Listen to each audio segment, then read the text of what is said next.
Hi നമസ്കാരം. മലയാളികൾ കാത്തിരുന്ന പൊന്നിച്ചിങ്ങ മാസത്തിലെ പൊൻതിരിവോണം വരവായി. മാവേലി നാട് വാണിയിടും കാലം മനുഷ്യരെല്ലാവരും ഒന്നുപോലെ. കള്ളമില്ല, ചതിയില്ല, കള്ളത്തരങ്ങളില്ലാത്ത, എള്ളോളമില്ല, പൊളിവചനങ്ങൾ ഒന്നും തന്നെ ഇല്ലാത്ത, പാതകങ്ങൾ, പീഡനങ്ങൾ, കൊലപാതകങ്ങൾ ഒന്നുമില്ലാതെ ഒരു മോഷണക്കുറ്റം പോലും റിപ്പോർട്ട് ചെയ്യാത്തൊരു ഭരണകാലമായിരുന്നു മഹാബലി ചക്രവർത്തിയുടെ ഭരണകാലം. ദേവാംബയുടെയും വിരോചനൻ്റെയും മകനായ മഹാബലി. മഹാബലിയും ഒന്നു തന്നെയാണ്. മാവേലി എന്ന വാക്കിനർത്ഥം തന്നെ നമുക്കറിയാം, അത് ത്യാഗം ചെയ്തവനെന്നാണ്. അത്രയ്ക്ക് മഹാശക്തനും മഹാഭക്തനുമായതുകൊണ്ടാണ് ബലിക്ക് മഹാബലി എന്നുള്ള പേര് തന്നെ വന്നത്. പക്ഷേ മഹാബലിയുടെ ഭരണത്തിൽ ദേവന്മാർക്ക് അസൂയുണ്ടായിരുന്നു.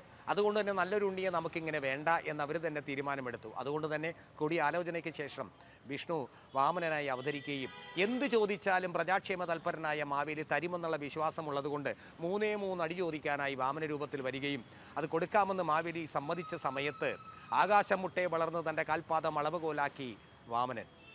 ആദ്യത്തെ 2 അടിക്ക് ഭൂമിയും പാതാളവും സ്വർഗവും അളന്നെടുത്ത് 3-ാമത്തെ അടിക്ക് വെക്കാൻ സ്ഥലമില്ലാതായപ്പോൾ വാക്ക് കൊടുത്താൽ വാക്ക് പാലിക്കുന്ന മഹാബലി ചക്രവർത്തി തൻ്റെ ശിരസ് നമ്മൾ കാണിച്ചു കൊടുത്തു എന്നാണ് പറയുന്നത്. അതോടുകൂടി പാതാളത്തിലേക്ക് മഹാബലി ചക്രവർത്തിയെ ചവിട്ടിത്താഴ്ത്തുകയും ആ പാദസ്പർശനത്താൽ മാവേലിയിലുണ്ടായിരുന്ന അഹങ്കാരങ്ങളൊക്കെ പോവുകയും പിന്നീട് അദ്ദേഹത്തിൻ്റെ അഭ്യർത്ഥന മാനിച്ചുകൊണ്ട് തൻ്റെ നാട് കാണാനും തൻ്റെ പ്രജകളെ കാണാനും ഒരു ദിവസം വേണമെന്ന് പറഞ്ഞപ്പോൾ അന്ന് പൊന്നിച്ചിങ്ങ മാസത്തിലെ പൊൻതിരിവോണം ആവട്ടെ എന്ന് കരുതുകയും ആ വരവാണ് ശരിക്കും പറഞ്ഞാൽ മാവേലിയുടെ വരവ്. രാജകീയ വേഷത്തിൽ പൊന്നോലക്കുടയും ചൂടി മെതിയടിയുമിട്ട് രാജകീയ വേഷവുമായി കിരീടവും വെച്ച് കൊണ്ടുവരുന്ന രാജാവിനെ എതിരേൽക്കാൻ രാജകീയമായ സ്വീകരണം കൊടുക്കാൻ മാലോകർ ഒരുങ്ങിക്കഴിഞ്ഞു.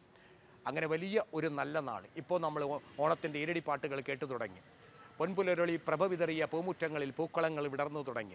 ഓണച്ചന്തകളിലിരുന്ന പച്ചക്കറി സാധനങ്ങളെല്ലാം നമ്മുടെ വീടുകളിലേക്ക് വന്ന് വിഭവസമൃദ്ധമായി സദ്യക്കൊരുങ്ങിക്കഴിഞ്ഞു.